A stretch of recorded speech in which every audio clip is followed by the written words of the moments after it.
আসসালামু আলাইকুম। এটেন বাংলা সংবাদে সবাইকে স্বাগত জানাচ্ছে অনামিকা হাসান পুনম। শুরুতে বিআরবি কেবল সংবাদ শিরোনাম। এনসিপির উপর আওয়ামী লীগ ও নিষিদ্ধ ছাত্রলীগের দফায় দফায় হামলা, পুলিশের সাথে সংঘর্ষে গোপালগঞ্জ রণক্ষেত্র। জেলায় কারফিউ, সেনা সহায়তায় সরিয়ে নেওয়া হলো নাহিদ হাসনাতদের। সারা দেশে এনসিপি ব্লকের কর্মসূচির বর্বরতার জন্য দায়ীদের শাস্তি পেতেই হবে, সরকারের বিবৃতি। আওয়ামী দোসররা ফের নৈরাজ্য চালাচ্ছে, মন্তব্য মির্জা ফখরুলের। জুলাই শহীদ দিবসের শোক আর শ্রদ্ধায় আবু সাইদ, মুগ্ধ, ওয়াসিমদের স্মরণ করছে জাতি। অন্তর্বর্তী সরকারের মেয়াদে হত্যার বিচার শেষ হবে, আশ্বাস দুই উপদেষ্টার। ডিসেম্বরের মধ্যে জুলাই হত্যার মাস্টার মাইন্ডদের বিচার শেষ হবে, জানালেন চিফ প্রসিকিউটর। লক্ষ্মীপুরে হত্যা মামলায় ৩ জনকে ২৮ জুলাই হাজিরের নির্দেশ। এবং পল্লী বিদ্যুতের চোরাই তারের ব্যবসা নিয়ে বিরোধে সোহাগ হত্যাকাণ্ড বলছে পুলিশ। সিমেন্টের ব্লক দিয়ে আঘাত করা আসামি অভি পটুয়াখালীতে আটক। শুনছিলেন বিআরবি কেবল সংবাদ শিরোনাম, এবারে বিস্তারিত। এনসিপির সমাবেশকে ঘিরে আওয়ামী লীগ ও নিষিদ্ধ ছাত্রলীগের দফায় দফায় হামলা ও আইন শৃঙ্খলা বাহিনীর সাথে সংঘর্ষ, অগ্নিসংযোগ ও ককটেল বিস্ফোরণে রণক্ষেত্রে পরিণত হয়েছে গোপালগঞ্জ।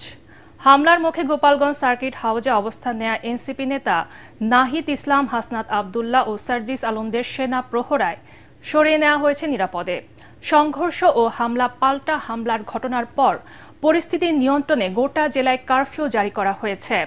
দিনভর আইন শৃঙ্খলা বাহিনীর সাথে আওয়ামী লীগ ছাত্রলীগ কর্মীদের সংঘর্ষে আহত হয়েছে অর্ধ শতাধিক। পুলিশ ও সেনাবাহিনীর গাড়িতেও হামলা ও আগুন দেয় পতিত আওয়ামী লীগের কর্মীরা। নেককারজনক এই হামলার প্রতিবাদে কাল সারা দেশে ব্লকেট কর্মসূচি দিয়েছে এনসিপি। গোপালগঞ্জকে মুজিববাদ মুক্ত করার ঘোষণা দিয়েছেন দলটির নেতারা। বিস্তারিত মাঝারুল হক মুহাজিরের প্রতিবেদনে।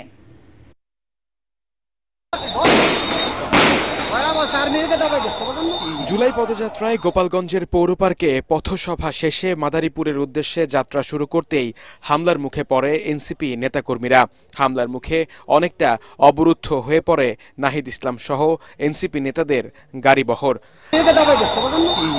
কার্যক্রম নিষিদ্ধ হওয়া আওয়ামী লীগ ও নিষিদ্ধ সংগঠন ছাত্রলীগের নেতাকর্মীরা এই হামলা চালায়। রণক্ষেত্রে পরিণত হয় পুরো গোপালগঞ্জ।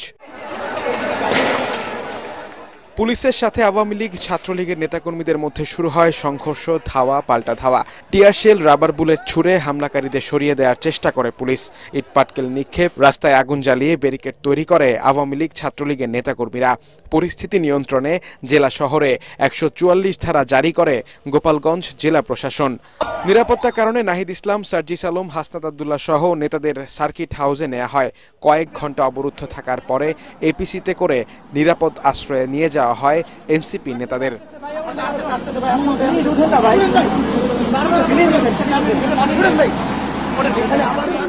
এর আগে এনসিপির আহ্বায়ক নাহিদ ইসলাম গোপালগঞ্জের পৌর পার্কে পথসভায় জানান, যে কোনো মূল্যে গোপালগঞ্জকে মুজিববাদ মুক্ত করা হবে। আওয়ামী সন্ত্রাসীদের বিরুদ্ধে লড়াই চলবে। আমরা যদি আজকে এখানে দাঁড়িয়ে ঘোষণা দেই, সারা বাংলাদেশ এই গোপালগঞ্জে জড়ো হবে। আজকে যে বাধা দেওয়া হলো, তারা বাধা দিয়েছে, কোন সাহসে বাধা দিয়েছে, কোন সাহসে মুজিববাদীরা এখনো গোপালগঞ্জে আশ্রিত রয়েছে। আজকের এই দিনে আবু সাইদ শহীদ হয়েছিলেন, আমাদের ওয়াসিম শহীদ হয়েছিলেন, আমাদের ৬ জন শহীদ হয়েছিলেন। সেই শহীদের রক্তের শপথ মুজিববাদীদের আমরা বাংলাদেশে গোপালগঞ্জে আর কোনোদিন দাঁড়া হতে দেব না। এর আগে দুপুর ১:৩০টার দিকে গোপালগঞ্জ শহরের পৌর পার্ক এলাকায় আয়োজিত এনসিপির সমাবেশের মঞ্চেও হামলা চালায় ছাত্রলীগ আওয়ামী লীগের নেতাকর্মীরা। মাঝহারুল হক মুহাজির, এটিএন বাংলা। গোপালগঞ্জে এনসিপির পদযাত্রায় হামলার প্রতিবাদে দেশের বিভিন্ন স্থানে ব্লকেট সহ বিক্ষোভ করছে এনসিপির নেতাকর্মীরা। নারায়ণগঞ্জের সাইনবোর্ড এলাকায় ঢাকা চট্টগ্রাম মহাসড়কে বিকেল 5:30 থেকে আধা ঘণ্টাব্যাপী ব্লকেট কর্মসূচি পালন করেন তারা। পরে জনদুর্ভোগ চিন্তা করে ব্লকেট প্রত্যাহার করে নেওয়া হয়। জামালপুরে শান্তিপূর্ণ ব্লকেট কর্মসূচি পালন করে এনসিপি ও বৈষম্য বিরোধী ছাত্র আন্দোলন। শহরের বিজয় চত্বর ও বিসিক সংলগ্ন দড়িপাড়া বাইপাস সড়কে এই কর্মসূচি পালন করেন নেতাকর্মীরা। এ সময় জেলা সদরের সাথে মেলান্দহ, মাদারগঞ্জ, ইসলামপুর, দেওয়ানগঞ্জ ও সরিষাবাড়ী উপজেলার যোগাযোগ অন্তত 40 মিনিট বন্ধ থাকে। ফেনীর মহিপালে মহাসড়ক অবরোধ করে বিক্ষোভ করেছে ছাত্র জনতা। এ সময় ঢাকা-চট্টগ্রাম সড়কে দীর্ঘ যানজটের সৃষ্টি হয়। এছাড়াও নওগাঁ, মানিকগঞ্জ, সিলেট, চট্টগ্রাম সহ দেশের বিভিন্ন জেলায় সড়ক অবরোধ করে বিক্ষোভ করছে এনসিপির নেতাকর্মীরা। গোপালগঞ্জে এনসিপির শান্তিপূর্ণ সমাবেশে বর্বরতার জন্য যারা দায়ী তাদের বিচারের মুখোমুখি হতেই হবে। বাংলাদেশের মাটিতে সহিংসতার কোনো স্থান নেই। ন্যায় বিচার অবশ্যই প্রতিষ্ঠিত হবে। বিকেলে অন্তর্বর্তী সরকারের এক বিবৃতিতে কথা বলা হয়েছে। প্রধান উপদেষ্টার সিনিয়র সহকারী সচিব ফয়েজ আহমদের পাঠানো বিবৃতিতে বলা হয়, গোপালগঞ্জে যে সহিংসতা হয়েছে তা সম্পূর্ণরূপে নিন্দনীয় ও অমার্জনীয়। শান্তিপূর্ণভাবে 1 বছর আগের বিপ্লবী আন্দোলনের বার্ষিকী পালন করতে আসা তরুণ নাগরিকদের উপর এমন হামলা তাদের মৌলিক অধিকার হরণের শামিল। এনসিপির সদস্য, পুলিশ এবং সাংবাদিকরা আজ নির্মমভাবে হামলার শিকার হয়েছেন। তাদের গাড়ি ভাঙচুর করা হয়েছে এবং শারীরিকভাবে আঘাত করা হয়েছে। বিবৃতিতে আরও বলা হয়, এই বর্বরোচিত হামলা যা নিষিদ্ধ ঘোষিত ছাত্রলীগ ও দলীয় কর্মীদের দ্বারা সংগঠিত হয়েছে বলে অভিযোগ উঠেছে, তার জবাবদিহি অবশ্যই নিশ্চিত করা হবে।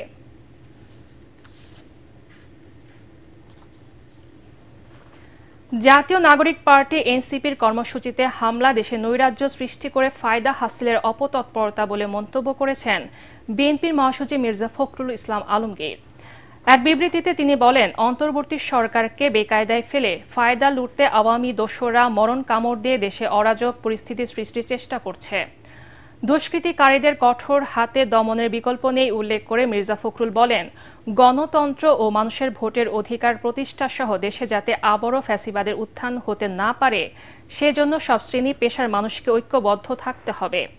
অবিলম্বে দুষ্কৃতিকারীদের গ্রেফতার ও দৃষ্টান্তমূলক শাস্তি নিশ্চিতের দাবি জানিয়ে বিএনপি মহাসচিব বলেন, এর ব্যত্যয় হলে দেশ আবারও স্বাধীনতা সার্বভৌমত্ব রক্ষায় হুমকির মুখে পড়বে। শোক আর শ্রদ্ধায় আবু সাইদ মুগ্ধ ওয়াসিমদের স্মরণ করছে জাতি। জুলাই শহীদ দিবস উপলক্ষে রংপুরের রোকেয়া বিশ্ববিদ্যালয়ে আয়োজিত শোকসভার আয়োজন করা হয়।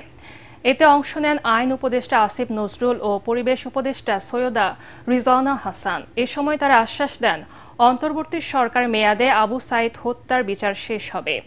এদিকে আবু সাইদের মৃত্যুবার্ষিকীতে তার বাড়িতে ঢল নামে হাজারো মানুষের। কবরে শ্রদ্ধা জানান নানা শ্রেণী পেশার মানুষ।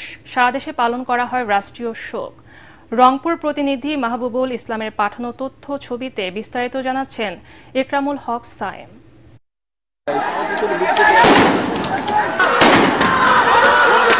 জুলাই আন্দোলনের টার্নিং রাজনৈতিক কারণে কক্সবাজারে বৈষম্য বিরোধী আন্দোলনে নিহত ছাত্রদল নেতা শহীদ ওয়াসিম আকরামের নাম পাঠ্য বইয়ে স্থান পায়নি বলে অভিযোগ করেছেন সংগঠনটির সাধারণ সম্পাদক নাসির উদ্দিন নাসির।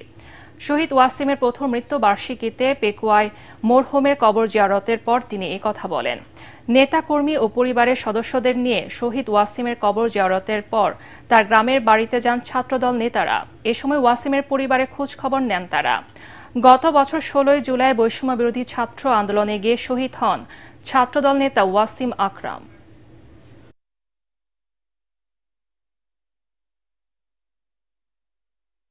শহীদ মুগ্ধ এবং শহীদ আবু সাইদের নামটি পাঠ্যপুস্তকে অন্তর্ভুক্ত করা হলো শুধুমাত্র রাজনৈতিক কর্মী হিসাবে এবং বাংলাদেশ জাতীয়তাবাদী ছাত্রদলের একজন একনিষ্ঠ কর্মী হওয়ার কারণে তার নামটি পাঠ্যপুস্তকে অন্তর্ভুক্ত করা হয়নি। সরকারের দায়িত্বের প্রথম ধাপটি হওয়া উচিত ছিল যারা শহীদ হয়েছেন তাদেরকে রাষ্ট্রীয়ভাবে ক্ষতিপূরণ দেওয়া এবং যারা আহত হয়েছেন তাদেরকে পুনর্বাসনের ব্যবস্থা করা হয়নি। এটি এই অন্তর্বর্তীকালীন সরকারের একদমই আমরা যেটি ব্যর্থতা যেটি মনে হচ্ছে সেটি।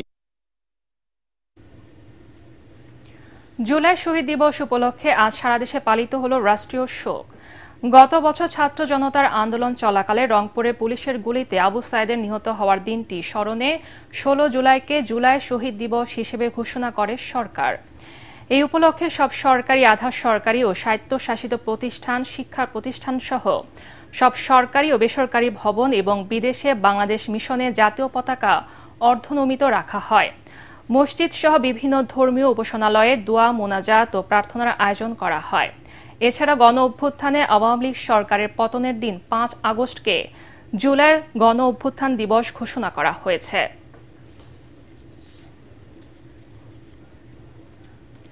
কোটা সংস্কার আন্দোলনের প্রথম শহীদ আবু সাইদের প্রথম মৃত্যুবার্ষিকী আজ। গেল বছর এই দিনে রংপুরে বেগম রোকেয়া বিশ্ববিদ্যালয়ের মেধাবী শিক্ষার্থী আবু সাইদ মৃত্যুকে আলিঙ্গন করেন 2 হাত প্রসারিত করে, যার মৃত্যুর পরে শিক্ষার্থীদের আন্দোলন রূপ নেয় বিদ্রোহে। তবে যার প্রাণের বিনিময়ে সফল হলো আন্দোলন, সেই অভ্যুত্থান পরবর্তী দেশটা এখনো ভালো নেই বলে মনে করেন শহীদ আবু সাইদের মা মনোয়ারা বেগম। তার বাবা চান ছেলে হত্যার সুষ্ঠু বিচার। বোনের দাবি 16 জুলাইকে আবু সাইদ দিবস হিসেবে পালনের। রংপুরের পীরগঞ্জে আবু সাইদের বাড়ি থেকে ফিরে রিপোর্ট করছেন মাজহারুল হক মুহাজির।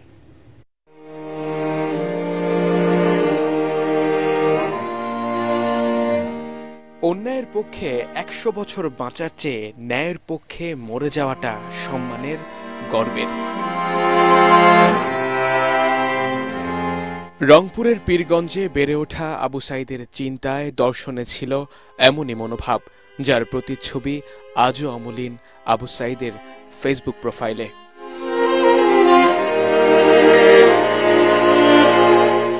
বেগম রোকেয়া বিশ্ববিদ্যালয়ের ইংরেজি বিভাগের শিক্ষার্থী আবু সাইদ 2024-এর কোটা সংস্কার আন্দোলনের শুরু থেকে ছিলেন নেতৃত্বে।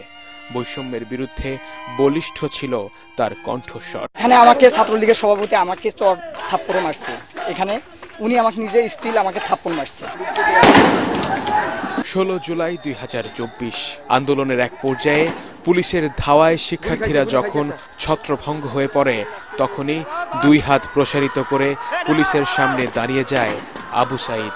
ঠিক সেই মুহূর্তে ঘাতক পুলিশের গুলিতে নিভে যায় এক বীরের জীবন প্রদীপ। এই কবরেই শুয়ে আছেন গেল বছর কোটা সংস্কার আন্দোলনে পুলিশের গুলির সামনে 2 হাত প্রসারিত করা তরুণ মেধাবী যুবক আবু সাইদ, যার মৃত্যুর খবর ছড়িয়ে পড়ার পর থেকেই কোটা সংস্কার আন্দোলন রূপ নেয় ফ্যাসিবাদ বিরোধী এক আন্দোলনে। 9 ভাই বোনের অভাবের সংসারে কেবল আবু সাইদেরই পড়াশোনা চালিয়ে যাওয়া সম্ভব হয়েছিল। পরিবারের স্বপ্ন ছিল তাকে নিয়ে আকাশ ছোঁয়া। ছেলের মৃত্যুর পর তাই তো বাকরুদ্ধ তার পরিবার। নতুন দেশের দিশা দেখালো যেই তরুণ, তার মায়ের বুক যে খালি, ফিরবে না প্রিয় সন্তান। বাংলাদেশ বেশি একটা ভালো এখনো হয়নি, এখনো সংবাদ পাওয়া যায় নাই ভালো। সহজ সরল বাবাটা বোঝে না এত কিছু। বড় বোন তার ভাইকে দেখতে চায় কাগজের পাতা থেকে শুরু করে সব জায়গায়। আমার ছেলে প্রথম শহীদ, সে ছেলের বিচারের প্রকৃতি কিছুই এখন পর্যন্ত হলো না। 1 বছর ফিরিয়ে এলো। এখন আমি সরকারের কাছে এই দাবি জানাই যে আমার ছেলে প্রকৃতিতে যারা গুলি করে হত্যা করছে, তার সাথে যারা জড়িত, এদের ঘরক আইনের আওতায় আনি বিচার করা হোক। 1 বছর হয়ে গেছে আমার ভাইয়ের রক্ত জানি ব্যথা না যায়, যে 16 জুলাই দিবস পালিত হয়, এটাই আমাদের কাছে চাওয়া। পীরগঞ্জের প্রত্যন্ত বাবনপুর গ্রাম এখন সকলের কাছে চেনা।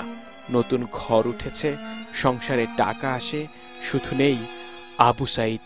যারা নির্যাতিত ছিল, বন্দী ছিল, জেল হাজতে ছিল, আয়না ঘরে ছিল, ওরা কি আল্লাহর কাছে ফরিয়াদ করে নাই? সেটা হয়তো আবার ছেলের ছেলেই কবুল করছে আল্লাহ। মাজহারুল হক মুহাজির, ATN বাংলা, পীরগঞ্জ, রংপুর।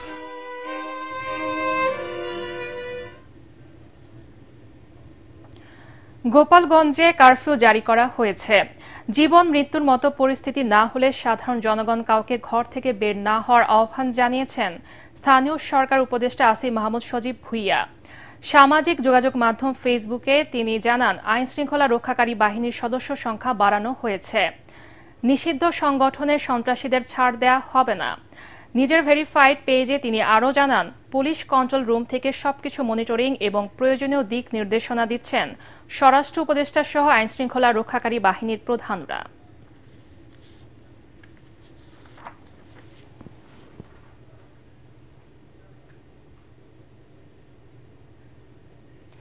ডিসেম্বরের মধ্যে জুলাই হত্যাকাণ্ডের মাস্টার মাইন্ড অনেকের বিচার শেষ হবে বলে জানিয়েছেন চিফ প্রসিকিউটর তাজুল ইসলাম। এদিন আশুলিয়ায় হত্যার পর 6 লাশ পোড়ানোর মামলায় পলাতক সাবেক এমপি সাইফুল ইসলাম সহ 8 জনকে হাজির হতে পত্রিকায় বিজ্ঞপ্তি প্রকাশের নির্দেশ দিয়েছে আন্তর্জাতিক অপরাধ ট্রাইব্যুনাল। এছাড়া লক্ষ্মীপুরে 5 জনকে হত্যা মামলায় 3 আসামিকে 28 জুলাই হাজিরের নির্দেশ দিয়েছে বিচারপতি নজরুল ইসলাম চৌধুরী নেতৃত্বাধীন 3 সদস্যের ট্রাইব্যুনাল। ইমদাদুল্লাহ বাবুর রিপোর্ট। আশুলিয়ায় হত্যার পর 6 লাশ পোড়ানোর মামলায় গ্রেফতার পুলিশ কর্মকর্তা আব্দুল্লাহিল কাফি সহ 8 আসামিকে অভিযোগ গঠনের শুনানির দিনে বুধবার হাজির করা হয় আন্তর্জাতিক অপরাধ ট্রাইব্যুনালে।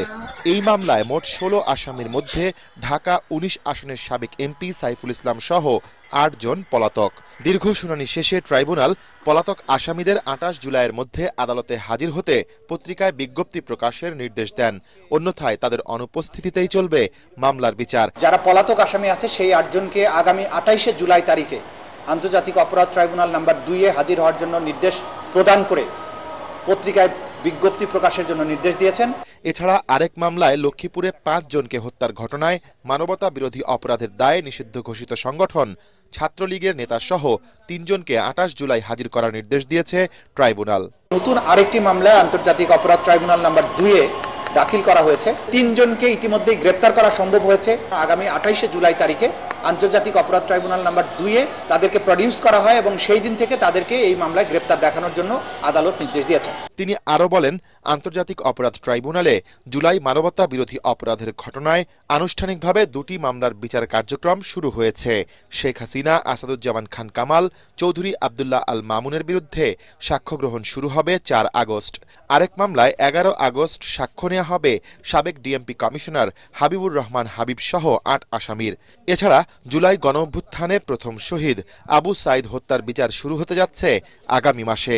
বিচারের সার্বিক অগ্রগতি সম্পর্কে গণমাধ্যমকে চিফ প্রসিকিউটর জানিয়েছেন, দ্রুত গতিতেই চলছে বিচার কাজ। জুলাই বিপ্লবের বিপ্লবী এবং ভিকটিম পরিবারকে আশ্বস্ত করতে চাই, আন্তর্জাতিক অপরাধ ট্রাইব্যুনালের তদন্ত সংস্থা, প্রসিকিউশন, আদালত সবাই এই জাতিকে একটা ন্যায় বিচার উপহার দেওয়ার জন্য একনিষ্ঠভাবে কাজ করছেন এবং যে গতিতে বিচারটা এগুচ্ছে ইনশাল্লাহ আগামী ডিসেম্বরের মধ্যে বেশ কয়েকটি মামলার বিচার কার্য সমাপ্ত হবে এবং এর মাধ্যমে হয়তোবা প্রধান যারা পারপিট্রেটর ছিলেন তাদের বিচার কার্য হয়তো সমাপ্ত করা সম্ভব হবে।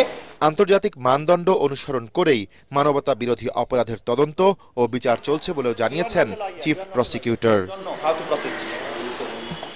ইমদাদুল্লাহ বাবু, ATN বাংলা, ঢাকা। রাষ্ট্র সংস্কারের সব ব্যাপারে ঐকমত্যে চাপ দেয়া হলে তা বাকশালে পরিণত হবে বলে মন্তব্য করেছেন বিএনপি স্থায়ী কমিটির সদস্য আমির খুসরু মাহমুদ চৌধুরী। যেসব ব্যাপারে ঐকমত্য হবে তা দিয়ে জুলাই সনদ ঘোষণার কথা জানান তিনি। অনলাইন সংবাদ মাধ্যম বাংলা এডিশনের আনুষ্ঠানিক আত্মপ্রকাশ অনুষ্ঠানে রাজনৈতিক বিশ্লেষক ফরহাদ মাঝহার বলেন, একটি বড় দলের কারণে মৌলিক সংস্কার হচ্ছে না। মিজান শাহজাহানের রিপোর্ট। প্রবাসী সাংবাদিক ইলিয়াস হোসাইনের নেতৃত্বে একদল পেশাদার সংবাদকর্মী নিয়ে আত্মপ্রকাশ করেছে নতুন অনলাইন সংবাদ মাধ্যম বাংলা এডিশন। বাংলা এডিশন কিভাবে এগিয়ে যায় সেটাও আপনাদের দায়িত্ব। 24-এর গণঅভ্যুত্থানে শহীদ পরিবারের সদস্য, জুলাই যোদ্ধা ও বিশিষ্টজনদের উপস্থিতিতে এর আনুষ্ঠানিক উদ্বোধন করেন শহীদ মীর মুগ্ধের বাবা মীর মোস্তাফিজুর রহমান। যেভাবে বিপ্লব হয়েছে এভাবে যেন আগামী দিনে শহীদরা আর কোনো রক্ত দিতে না হয়। অনুষ্ঠানে ভার্চুয়ালি যুক্ত হয়ে কথা বলেন সাংবাদিক ইলিয়াস হোসাইন, কনক সরোয়ার, জুলকার নাইন শায়ের ও পিনাকি ভট্টাচার্য। আজকের এই দিনে বাংলা এডিশন নামে এই যে একটা অনলাইন পোর্টালের যে যাত্রা শুরু, এটি অত্যন্ত তাৎপর্যবহ। বাংলা এডিশনের যারা স্টাফ আছেন তাদেরকে দেখছেন, এরকম এক ঝাঁক তরুণকে নিয়ে আমি স্বপ্ন দেখেছি। এই দেশের মানুষ যা দেখতে চায়, যেটা মানুষ শুনতে চায়, সেটা আমার এই প্রতিষ্ঠানের মাধ্যমে আমরা শোনাবো ইনশাল্লাহ। এখানে বাংলাদেশের রাজনৈতিক দলের সমস্ত প্রধান নেতারা আছেন, আমার অত্যন্ত প্রিয় আপনারা। মাঝে মাঝে আপনাদের সাথে আমার কিছু টেনশন তৈরি হয়, আমি হয়তো নিজেও তৈরি করি। এটা ভালোবেসে, এটা প্রত্যাশা থেকে, এটা শত্রুতা থেকে না। আপনারা সবাইকে এখানে দেখে খুব ভালো লাগছে, আমি বেশ আনন্দিত। পরে স্বাগত বক্তব্যে সমাজ কল্যাণ উপদেষ্টা শারমিন এস মুর্শিদ বলেন, বিশ্বের কোনো দেশেই শতভাগ সাম্য প্রতিষ্ঠিত হয়নি। ৭১-এর পর আমার দৃষ্টিতে আমরা স্বাধীনতা এনেছি। এই বীর যোদ্ধারা সেদিন যুদ্ধ করে দেশটাকে স্বাধীন করেছিল। বারবার এই কথা বলি, আবারও বলছি, দেশটিকে আমরা গড়তে পারিনি। এ সময় বিএনপির স্থায়ী কমিটির সদস্য আমির খসরু মাহমুদ চৌধুরী বলেন, নির্বাচিত জনপ্রতিনিধিদের কাছে ক্ষমতা হস্তান্তরের ব্যাপারে কোনো অনৈক্য থাকা উচিত নয়। রাজনৈতিক সংস্কৃতি আমরা বদলাতে না পারি, শত সংস্কার করেও বাংলাদেশকে পরিবর্তন করা যাবে না। আমরা যদি রাজনীতিতে আবার সেই কালচার ফিরিয়ে আনি যে অশালীন বক্তব্য এবং চরিত্রহনন, ব্যক্তিগত আক্রমণ, এগুলোর থেকে সরে গিয়ে আমরা যদি আমাদের প্রত্যেকটি দলের যার যার নীতির আদর্শ আছে তার প্রতি আমরা সেই জায়গাগুলো প্রমোট করি এবং সেই জায়গায় যে ডিফারেন্স থাকবে এটা তো আশ্চর্য হওয়ার কিছু নাই। রাজনৈতিক বিশ্লেষক ফরহাদ মজার বলেন, মৌলিক সংস্কার ছাড়া নির্বাচন করা যাবে না। কিছু কিছু শব্দ ব্যবহার শুরু হয়েছে গণঅভ্যুত্থানের পরপরই, সেটা হচ্ছে যে এই সরকার নির্বাচিত সরকার নয়। তার মানে ভোট দিলেই শুধু জনগণ নির্বাচন করে, রক্ত দিয়ে যারা নির্বাচিত হয় ওরা নির্বাচিত নয়। আর আমাদের হলো বাংলাদেশে একটা মাত্র কাজ হলো প্রতি 5 বছর পর পর আমরা কারা আমাদেরকে লুট করবে, কারা আমাদেরকে লুণ্ঠন করবে, ওদেরকে নির্বাচিত করা।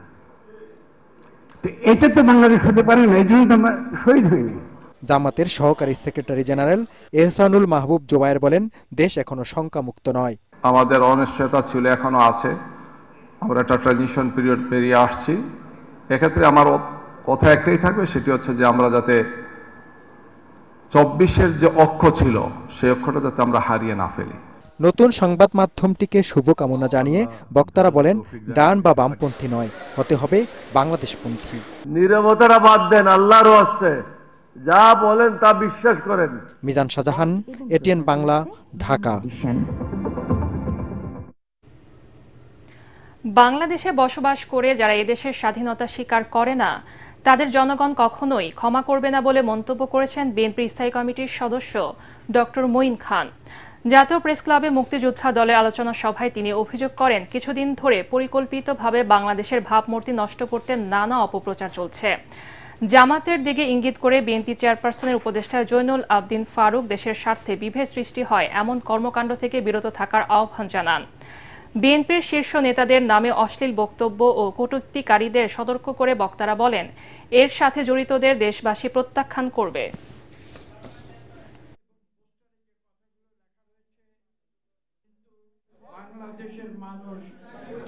যদি কেউ সত্যিকার দেশকে ভালোবাসে, যদি তারা মনে করে যে তারা বাংলাদেশের আদর্শে বিশ্বাসী, যদি তারা মনে করে যে বাংলাদেশি জাতীয়তাবাদের আদর্শে তারা বিশ্বাসী, তাহলে আমি মনে করি, আমি নিজের মনে এই প্রতীতি রাখি যে এই বাংলাদেশে কোনো বিদ্বেষ, কোনো বিভেদ থাকবে না। দলীয় কার্যক্রম নিষিদ্ধ থাকায় যে কোনো ধরনের দ্বিধাদ্বন্দ্ব এড়িয়ে থাকতে ইসির ওয়েবসাইট থেকে নৌকা প্রতীক সরিয়ে রাখা হয়েছে বলে জানান নির্বাচন কমিশনের সিনিয়র সচিব আক্তার আহমেদ। তবে নির্বাচনী তফসিলে নৌকা প্রতীক থাকছে বলেও জানান তিনি। রাজধানীর আগারগাঁয়ে নির্বাচন ভবনে এক সংবাদ সম্মেলনে ইসি সচিব এসব কথা বলেন। অন্য কোনো দল নৌকা প্রতীক পাবে না জানিয়ে সচিব বলেন, কোনো চাপে আওয়ামী লীগের মার্কা ওয়েবসাইট থেকে সরানো হয়নি। স্থানীয় সরকার উপদেষ্টা আসিফ মাহমুদ সজীব ভুইয়া মঙ্গলবার রাতে নিজের ভেরিফাইড পেজে দেওয়া এক পোস্টে নির্বাচন কমিশনের কাছে প্রশ্ন রেখে বলেন, কার্যক্রম নিষিদ্ধ আওয়ামী লীগের প্রতীক নৌকাকে কেন আবার শিডিউলভুক্ত করার উদ্যোগ নেওয়া হয়েছে। এর পরদিন নিজেদের ওয়েবসাইট থেকে নৌকা প্রতীক সরিয়ে ফেলেছে নির্বাচন কমিশন। শিডিউলে কিন্তু এটা আছে, এখানে website is a supplementary platform. Bangladesh Awami League এর পাশে, এই নামের পাশে স্থগিত বলে একটা কথা আছে। স্থগিতের সাথে পরবর্তী জিনিসগুলো কনফিউশন সৃষ্টি করতে পারে, সেই জন্যই কমিশন মনে করেছে এটাকে সরিয়ে দেওয়াই ভালো। এর বাইরে আর কোনো কিছু নেই। পল্লী বিদ্যুতের চোরাই তারের ব্যবসা নিয়ে বিরোধের জেরে সোহাগ হত্যাকাণ্ড বলে জানিয়েছে পুলিশ। মোট 9 আসামিকে গ্রেফতারের পর পুলিশ বলছে, আওয়ামী লীগের সাবেক এমপি হাজী সেলিমের ভাতিজার ছত্রছায়ায় চোরাই তারের ব্যবসা করত সোহাগ। তবে রাজনৈতিক উদ্দেশ্যে এই হত্যাকাণ্ড নয় বলে দাবি পুলিশের। বিস্তারিত জিএম তসলিমের রিপোর্টে। সোহাগ হত্যাকাণ্ডের সবশেষ অগ্রগতি জানাতে রাজধানীর মিন্টু রোডের ডিএমপি মিডিয়া সেন্টারে সংবাদ সম্মেলন করেন ডিএমপি কমিশনার। এতে জানানো হয়, পুরনো ঢাকার অপরাধ জগতের গডফাদার হাজী সেলিমের ভাতিজার সঙ্গেই চোরাই তারের ব্যবসা করত লালচাঁদ সোহাগ। গত 5 আগস্টের পর বোল পাল্টে আবারও ব্যবসায় নামেন তিনি। এই ব্যবসা নিয়েই দ্বন্দ্বের শুরু। গত 9 জুলাই নিজ দোকান থেকে তুলে নিয়ে মিটফোর্ড হাসপাতালের সামনে সোহাগকে নৃশংসভাবে হত্যা করে আসামিরা। সবশেষ পটুয়াখালী থেকে সোহাগকে পাথর নিক্ষেপকারী রিজওয়ান ওবি গ্রেফতার হয়। ডিএমপি কমিশনার জানান, রাজনৈতিক উদ্দেশ্যে সোহাগকে হত্যা করা হয়নি। ভিকটিম সোহাগকে উপর্যুপরি পাথর নিক্ষেপ করা ব্যক্তিকে চিহ্নিত করা গেলেও সেই সময় তার পরিচয় শনাক্ত করা যায়নি। পুলিশের বিশেষ টিমের সহায়তায় তার পরিচয় নিশ্চিত হয়ে পটুয়াখালী জেলা হতে গ্রেপ্তার করা হয়। প্রাথমিক জিজ্ঞাসাবাদে জানা যায় তার নাম মোহাম্মদ রিজওয়ান উদ্দিন ওভি। মামলায় এজাহার থেকে পুলিশ আসামিদের নাম বাদ দেওয়ার বিষয়টি ভিত্তিহীন বলে দাবি করেন কমিশনার। প্রত্যক্ষদর্শীদের বর্ণনা ও ঘটনাস্থলের সিসিটিভি ফুটেজ বিশ্লেষণ করে আরও 7 জনকে গ্রেপ্তার করা হয়। মোট গ্রেপ্তারের সংখ্যা 9। পুলিশ বলছে, গত 17 বছর পল্লী বিদ্যুতের চোরাই তারের ব্যবসা করত সোহাগ। হাজী সেলিমের সম্ভবত ভাতিজা পিল্লু কমিশনারের ছত্রছায়ায় তারা পল্লী বিদ্যুতের তারের ব্যবসা করে। এই চোরাই তারটা এরা কিনে আবার বিভিন্ন ধরনের ওই যে ফ্যাক্টরি আছে যারা অ্যালুমিনিয়ামের ডেকচি পাতি কড়াই বিক্রি করে, তাদের কাছে এরা বিক্রি করত। বিগত 17 বছর ধরে এই কাজ করছে কিন্তু সোহাগ। ভিডিও ফুটেজ দেখে সোহাগ হত্যার সুষ্ঠু তদন্ত করা হবে জানিয়ে পুলিশ বলছে, কাউকেই ছাড় নয়।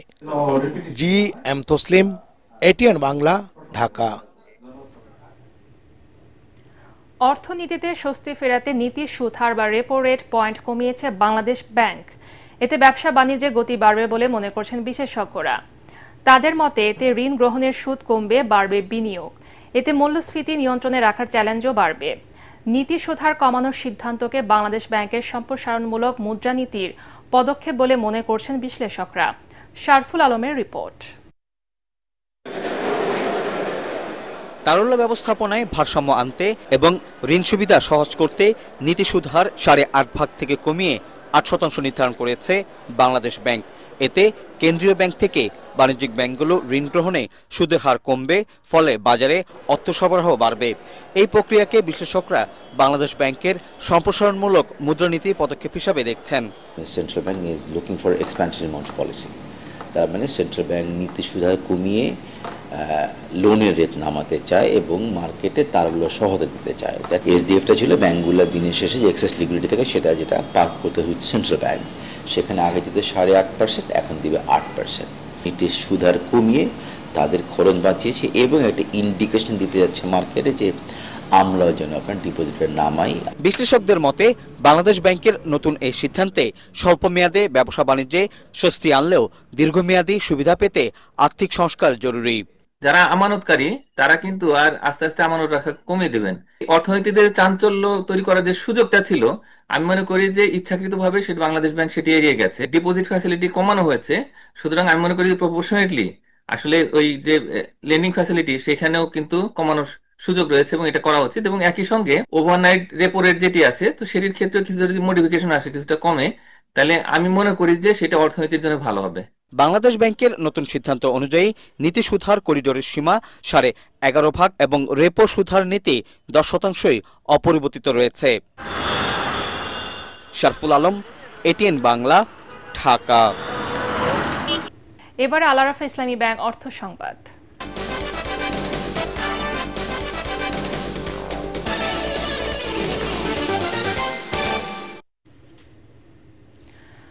আন্তর্জাতিক মঞ্চে সক্ষমতার স্বাক্ষর রাখবে বাংলাদেশ ইকোনমিক্স অলিম্পিয়াডের জাতীয় দল বলে আশাবাদ ব্যক্ত করেছেন সাবেক উপদেষ্টা অর্থনীতিবিদ ডক্টর হোসেন জিল্লুর রহমান।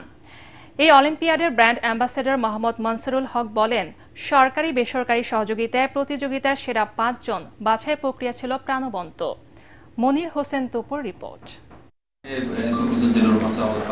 আজারবাইজানের বাকু শহরে আগামী 20 থেকে 29 জুলাই অনুষ্ঠিত হতে যাচ্ছে আন্তর্জাতিক ইকোনমিক্স অলিম্পিয়াড। এই প্রতিযোগিতায় বাংলাদেশের সেরা 5 জন প্রতিনিধিত্ব করবে। তারাও যেন এই গুরুত্বটা অনুভব করুক, তাদের সহযোগিতার হাত। এই উপলক্ষে জাতীয় প্রেস ক্লাবে আয়োজিত সংবাদ সম্মেলনে জানানো হয়, স্বর্ণ জয় মূল লক্ষ্য না, আন্তর্জাতিক অঙ্গনে বাংলাদেশের সক্ষমতার পরিচয় জানান দিতেই যাবে সেরা 5 জন। শহীদ আবু সাইদরা যে কারণে আত্মদান করেছিল যে একটা সক্ষম রাষ্ট্র একটা দক্ষ জনশক্তির বাংলাদেশ গড়ে উঠবে, সেই বিষয়গুলোকে মাথায় রাখবে। আমি আশা করব যে যারা আমাদের প্রতিযোগী, বাংলাদেশের সবাইকে জানিয়ে দিতে চাই যে বাংলাদেশ ইকোনমিক্স অলিম্পিয়াড শুধুমাত্র যে একটা প্রতিযোগিতা তা না, বাংলাদেশের ইকোনমিক্সে সক্রিয়ভাবে আমরা অংশগ্রহণ করব, বাংলাদেশ ইকোনমিক্সকে একটা ভালো উঁচু জায়গায় নিয়ে যাব, এটা হচ্ছে আমাদের উদ্দেশ্য, তরুণদেরকে সাথে নিয়ে। আগামী 20 জুলাই আজারবাইজানের উদ্দেশ্যে ঢাকা ছাড়বে বাংলাদেশ ইকোনমিক্স অলিম্পিয়াডের জাতীয় দল। আমরা সারা বাংলাদেশের 64টা জেলাতেই পৌঁছানোর চেষ্টা করেছি। মনির হোসেন তপু, এটিএন বাংলা, ঢাকা। নওগাঁয় চাষ করা হচ্ছে কালো সৈনিক পোকা। মাছের খাবারের বিকল্প হিসেবে চাহিদা থাকায় খামারে উৎপাদন করা হচ্ছে এর লার্ভা। এতে ব্যবহার করা হয় বাসা, হোটেল, রেস্তোরাঁর উচ্ছিষ্ট খাবার কিংবা পচনশীল আবর্জনা। মাছের নিরাপদ খাদ্য হিসেবে এবং আবর্জনা ব্যবস্থাপনায় ভূমিকা রাখছে এমন উদ্যোগ, বলছে মৎস্য বিভাগ। নওগাঁ প্রতিনিধি রায়হান আলমের রিপোর্ট, জানাচ্ছেন ফারহিন ইসলাম টুম্পা। ইউটিউব দেখে 1 বছর আগে কালো সৈনিক পোকার খামার শুরু করেন সদর উপজেলার তিলকপুর ইউনিয়নের উলিপুর গ্রামের আহসান হাবিব। মাছের খাবারের বিকল্প হিসেবে বাণিজ্যিকভাবে এই লার্ভার উৎপাদন করছেন তিনি। মূলত উচ্ছিষ্ট খাবার থেকে পচনশীল আবর্জনা সংরক্ষণ করে সেটির প্রক্রিয়াজাত করা হয়। এরপর সেখানে জন্মায় লার্ভা। এ খামারে মাসে 250 থেকে 260টি লার্ভা উৎপাদিত হয়। এই পোকা বিক্রি করে মাসে প্রায় 60,000 টাকা আয় করছেন এই উদ্যোক্তা। এই লার্ভাটা আমি মাছকে খাওয়াই, মাছ অত্যন্ত পুষ্টিগুণ সম্পন্ন হয় এবং এই মাছ বাজারজাতকরণ করে আমরা মোটামুটি বেনিফিট হয়, যেটা ফিড খাওয়ায় মাছ চাষ করে যেটা লাভ করা অসম্ভব হয়ে যায়। প্রোটিন সমৃদ্ধ এই পোকা মাছের খাদ্য হিসেবে উৎকৃষ্ট। চাহিদা থাকায় এই পোকা চাষে আগ্রহ বাড়ছে স্থানীয়দের। এই চাষটা আমার মনে হয় খুব পছন্দ, ময়লা আবর্জনা থেকে পচা সবজি এবং যেগুলো আছে সেগুলো দিয়ে আমরা কালো সৈনিক পোকার খাদ্য দিতে পারতেছি। আমার ইচ্ছা আছে আমি এবছরের শেষে একটা খামার করব। আহসান হাবিব জানান, বাণিজ্যিকভাবে খামার সম্প্রসারণে তাকে সহায়তা করছে মৌসুমী RMTP প্রকল্প। এছাড়াও নতুন উদ্যোক্তাদের প্রশিক্ষণ দিচ্ছে মৎস্য বিভাগ। এই তিলকপুর তথা নওগাঁ, আত্রাই, রানীনগর এবং আদমদীঘি উপজেলায় আমরা এই কার্যক্রমটি বাস্তবায়ন করছি। মৎস্য অধিদপ্তরের মাধ্যমে কিন্তু সার্বিক নির্দেশনা এবং প্রশিক্ষণ কিন্তু সবসময় আমরা চালু রেখেছি এবং এই যে জিও এনজিও যে সমন্বয় সেটা কিন্তু আমাদের অব্যাহত রয়েছে। দেশে এমন চাষাবাদ নতুন হলেও মাছের বিকল্প খাদ্য ও আবর্জনা ব্যবস্থাপনায় পরিবেশ বান্ধব এই উদ্যোগ দেশব্যাপী ছড়িয়ে দেওয়ার তাগিদ সংশ্লিষ্টদের। Bureau report, ATN Bangla. এবারে আন্তর্জাতিক সংবাদ।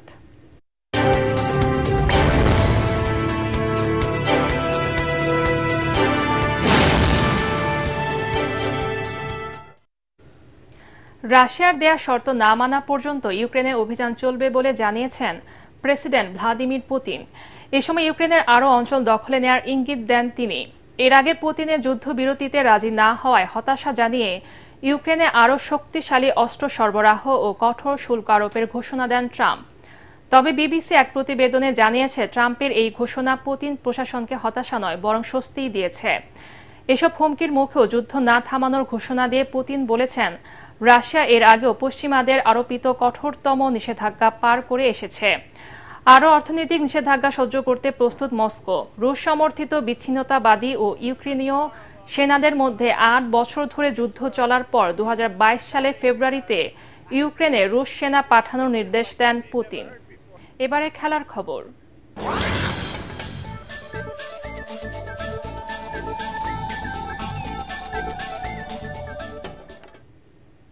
কলম্বোতে সিরিজ নির্ধারণী টি20তে লড়ছে বাংলাদেশ ও স্বাগতিক শ্রীলঙ্কা। প্রেমাদাসা স্টেডিয়ামে টস জিতে তৃতীয় খেলায় ব্যাট করছে শ্রীলঙ্কা।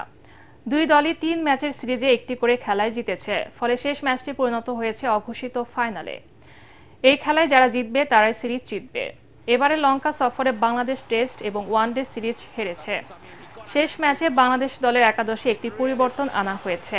একাদশ থেকে বাদ পড়েছেন মেহেদী হাসান মিরাজ, আর জায়গা পেয়েছেন শেখ মেহেদী হাসান। ব্যাট করতে নেমে শেষ খবর পাওয়া পর্যন্ত শ্রীলঙ্কার সংগ্রহ 2 উইকেটে 26 রান। বাংলাদেশের বিপক্ষে 3 ম্যাচের টি20 সিরিজ খেলতে ঢাকায় এসেছে পাকিস্তান ক্রিকেট দলের প্রথম বহর। খেলোয়াড় ও কোচিং স্টাফ মিলে 14 জনের এই বহর সকালে ঢাকায় হযরত শাহজালাল আন্তর্জাতিক বিমানবন্দরে অবতরণ করে। পাকিস্তানের ঘোষিত স্কোয়াডের বাকি সদস্যরা এসেছেন বিকেলে। পাকিস্তান চলে এলেও বাংলাদেশ দল এখন শ্রীলঙ্কায় আছে। স্বাগতিকদের সাথে সন্ধ্যায় শেষ টি-20 খেলা শেষে কাল ঢাকায় ফিরবে লিটন তামিমরা। মিরপুর শেরে বাংলা স্টেডিয়ামে 20, 22 ও 24 জুলাই বাংলাদেশের সাথে 3 ম্যাচের টি-20 সিরিজ খেলবে সালমান আগার দল। আইসিসি এফটিপির বাইরে 2 দেশের বোর্ডের সমঝোতায় আয়োজন করা হয়েছে এই সিরিজ।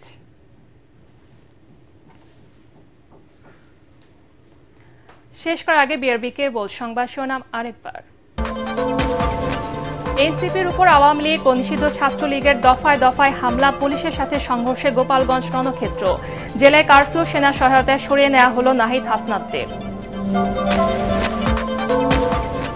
সারা দেশে এনসিপির ব্লকেট কর্মসূচি, বর্বরতার জন্য দায়ীদের শাস্তি পেতেই হবে সরকারের বিবৃতি। আওয়ামী দোসররা ফের নৈরাজ্য চালাচ্ছে মন্তব্য মির্জা ফখরুলের। জুলাই শহীদ দিবসের শোক আর শ্রদ্ধায় আবু সাইদ, মুগ্ধ, ওয়াসিমদের স্মরণ করছে জাতি। অন্তর্বর্তী সরকারের মেয়াদে হত্যার বিচার শেষ হবে, আশ্বাস 2 উপদেষ্টার। ডিসেম্বরের মধ্যে জুলাই হত্যার মাস্টার মাইন্ডদের বিচার শেষ হবে জানালেন চিফ প্রসিকিউটর। লক্ষ্মীপুরে হত্যা মামলায় 3 জনকে 28 জুলাই হাজিরের নির্দেশ। এবং পল্লী বিদ্যুতের চোরাই তারের ব্যবসা নিয়ে বিরোধেই সোহাগ হত্যাকাণ্ড বলছে পুলিশ। সিমেন্টের ব্লক দিয়ে আঘাত করা আসামি অভি পটুয়াখালীতে আটক। পরবর্তী সংবাদ দেখার আমন্ত্রণ জানিয়ে এখনকার মতো শেষ করছি। এটিএন বাংলা সংবাদ ইউটিউবে দেখতে ব্রাউজ করুন, youtube/ATN বাংলা নিউজ। ধন্যবাদ সবাইকে।